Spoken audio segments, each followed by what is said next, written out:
বজ্রযান বৌদ্ধ ধর্ম বা আমরা যাকে তান্ত্রিক বৌদ্ধ ধর্ম বলেও চিনি বেশ গভীর একটা বিষয়। আর সত্যি বলতে কি, প্রায়ই এটাকে নিয়ে অনেক ভুল ধারণা তৈরি হয়।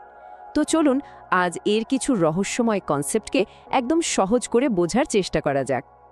আচ্ছা, একবার ভেবে দেখুন তো, বোধিলাভের যে দীর্ঘ পথ, সেটাকে যদি কোনোভাবে একটু দ্রুত পার করা যেত তাহলে কেমন হতো? আমাদের আজকের আলোচনা কিন্তু ঠিক এই প্রশ্নটাকে কেন্দ্র করেই। আর এটাই বলতে পারেন বজ্রযানের একদম মূল ভিত্তি।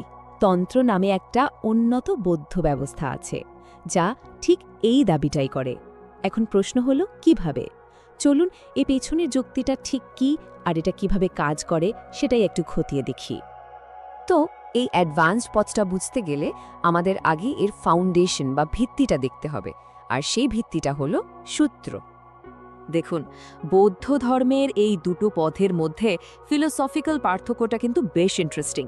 সূত্র হলো সেই ফাউন্ডেশন, একটা ধীর কিন্তু নিশ্চিত পথ যেটা বোধিলাভের কারণ তৈরি করে। তাহলে যেটাকে আমরা প্রথাগত পথ বলছি সেটা আসলে কি? একে বলা হয় সূত্রপথ। এর মূল আইডিয়াটা হলো বোধিলাভের জন্য যে কারণগুলো দরকার, যেমন পুণ্য আর জ্ঞান, সেগুলো ধীরে ধীরে জমা করা। অনেকটা ঠিক বীজ পুঁতে একটা বড় গাছের জন্য দিনের পর দিন অপেক্ষা করার মতো। অন্যদিকে তন্ত্র কিন্তু এর ওপরেই দাঁড়িয়ে আছে, কিন্তু এর অ্যাপ্রোচটা ভিন্ন। এটা সরাসরি ফল বা বোধিলাভকেই পথ হিসেবে ধরে নেয়। এর একটাই লক্ষ্য, যত দ্রুত সম্ভব সেই লক্ষ্যে পৌঁছানো। বেশ, এবার তাহলে তন্ত্রের ধারণায় আসা যাক।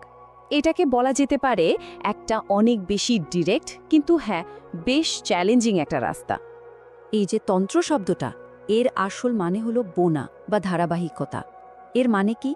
এর মানে হলো এটা কিন্তু একদম আলাদা কোনো সিস্টেম নয়, বরং এটা সূত্রের সমস্ত শিক্ষাকে একসঙ্গে একটা সুতোয় বোনার মতো একটা ইন্টিগ্রেটেড রূপ দেয়। এখন প্রশ্ন হলো, এটাকে কেন এত এফিশিয়েন্ট বা কার্যকর বলে মনে করা হয়?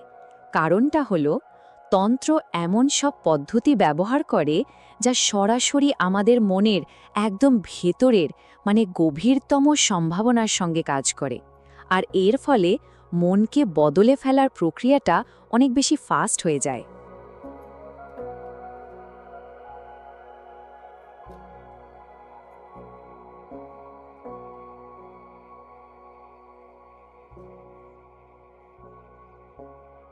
আর ঠিক এই দীর্ঘ অপেক্ষার একটা সমাধান হিসেবেই এক নতুন পথের কথা বলা হয়, যার নাম হলো বজ্রযান, মানে হীরক যান। একে বলা হয় এমন এক শক্তিশালী পথ যাই অনন্ত যাত্রাকে অনেক সংক্ষিপ্ত করে আনতে পারে। এই দুটো পথের মধ্যে আসল পার্থক্যটা কি জানেন? এটাই সবচেয়ে ইন্টারেস্টিং বিষয়। সূত্রপথ হল কারণের পথ, যেখানে বোধিলাভের জন্য কারণ তৈরি করা হয়, কিন্তু বজ্রযানকে বলা হয় ফলের পথ। মানে এখানে সাধনার শুরু থেকেই ফলটাকে, অর্থাৎ নিজের ভেতরের বুদ্ধসত্তাকেই পথ হিসেবে দেখা হয়। তাহলে প্রশ্ন হল, বজ্রযান এই অসাধারণ কাজটা করে কিভাবে? এর পেছনের পাওয়ারটা আসে কোথা থেকে? এর উত্তর হল একটাই শব্দ, তন্ত্র। চলুন এবার বজ্রযানের এই শক্তিশালী ইঞ্জিনের রহস্যটা একটু বোঝার চেষ্টা করি। তন্ত্র শব্দটা নিয়ে আমাদের অনেকের মনেই হয়তো অন্য ধারণা আছে, কিন্তু বৌদ্ধ ধর্মে এর মানেটা খুব গভীর। এর আক্ষরিক অর্থ হল বোনা। কি বোনা হচ্ছে? আমাদের সবার ভেতরে যে বুদ্ধ হবার সম্ভাবনা আছে, সেই সম্ভাবনাকে সাধনার পথের সাথে বুনে দেওয়া হচ্ছে, যাতে শেষ ফল মানে বোধিলাভ পর্যন্ত একটা ধারাবাহিকতা তৈরি হয়। এই ধারাবাহিকতাকে আমরা তিনটে ধাপে দেখতে পারি। প্রথমটা হলো ভিত্তি, মানে আমাদের সবার মধ্যে জন্মগতভাবে বুদ্ধ হওয়ার যে সম্ভাবনাটা রয়েছে। তারপর আসে পথ, যেসব পদ্ধতির মাধ্যমে আমরা আমাদের মনের বাধা বিপত্তিগুলো দূর করি। আর সবশেষে হলো ফল, মানে সেই সম্ভাবনার চূড়ান্ত প্রকাশ, একজন পরিপূর্ণ বুদ্ধের অবস্থা। বেশ, থিওরি তো বোঝা গেল, কিন্তু বাস্তবে এর সাধনাটা কিভাবে করা হয়? সাধকরাই দারুণ আইডিয়াটাকে নিজেদের জীবনে কাজে লাগান কিভাবে? চলুন এবার এর প্র্যাকটিক্যাল দিকটা একটু দেখি।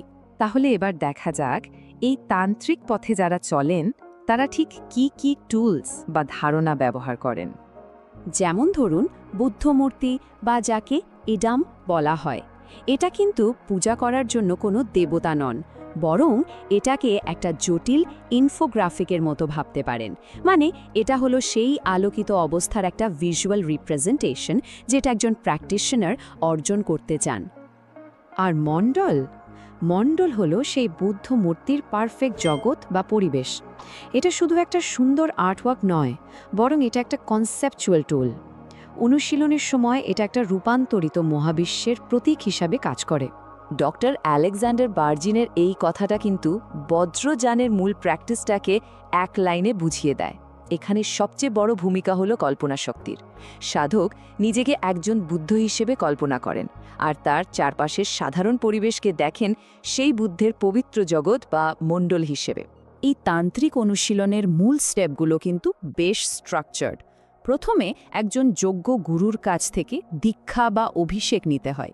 এরপর অনুশীলনকারী নিজেকে সেই বুদ্ধমূর্তি হিসাবে কল্পনা করেন আর নিজের চারপাশের পরিবেশকে ভাবেন সেই মণ্ডলে হিসেবে।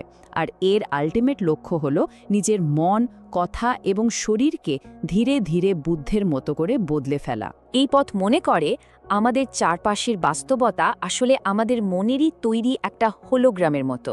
আর যদি তাই হয়, তাহলে তো আমরা আমাদের কল্পনা শক্তিকে কাজে লাগিয়ে সেই হোলোগ্রামটা বদলে ফেলতে পারি। সাধারণ জগতের বদলে একজন বুদ্ধের বিশুদ্ধ জগৎ দেখার অভ্যাস করতে পারি। তার মানে এই পুরো প্র্যাকটিসের আসল উদ্দেশ্য কিন্তু কোনো ফ্যান্টাসি জগতে হারিয়ে যাওয়া নয়।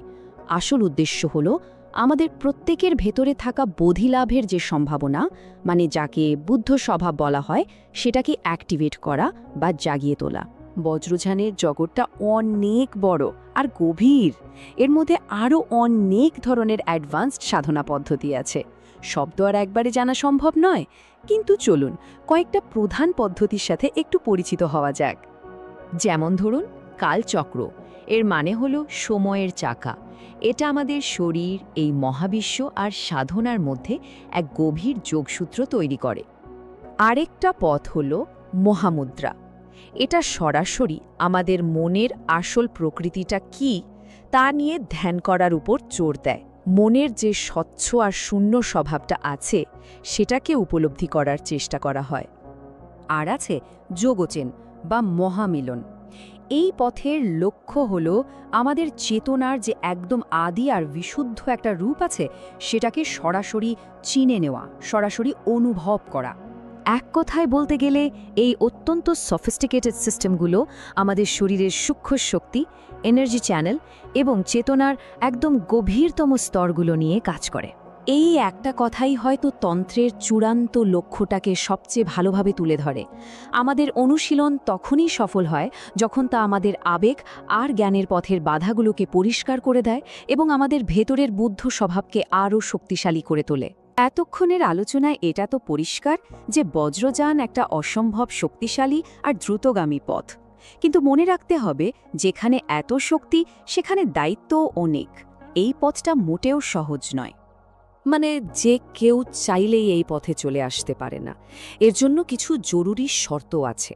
একজন যোগ্য গুরুর কাছ থেকে অভিষেক বা ইনিশিয়েশন নিতে হয়, খুব কঠিন কিছু প্রতিজ্ঞা রাখতে হয়, আর তার আগে সূত্রপথের দর্শন আর অনুশীলনের ওপর একটা শক্ত ভিত্তি তৈরি করতে হয়।